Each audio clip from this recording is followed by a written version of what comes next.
Got a good one.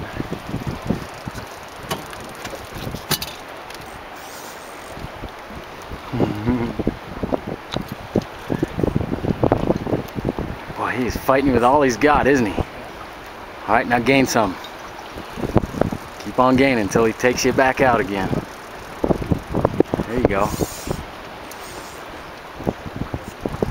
Now you can add a little bit more tension on your drag, tactfully, by taking your trigger finger and putting it on the line.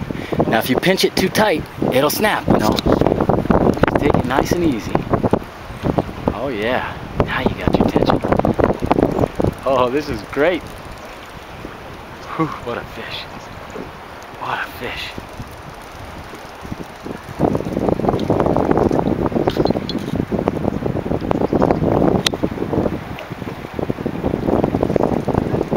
Whoa. What you got going? Looks like a rainbow trout.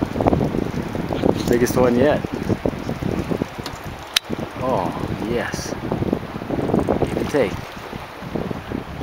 Now if you sweep your rod to the right side of the boat, you'll have less current. It'll give you a chance. Keep it up tight, go up high. There you go.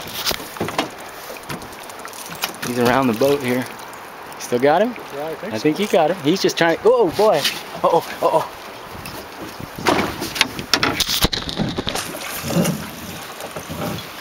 Oh, that was very lucky. What a fish. Okay, now don't clutch it with your left hand. There you go. I just saw you putting some real heavy grip there. Figured I ought to keep you from going. What do you got here, buddy? Let's do it. Right here. Slide him right up into the net. All right. Look at this fine, fine fish.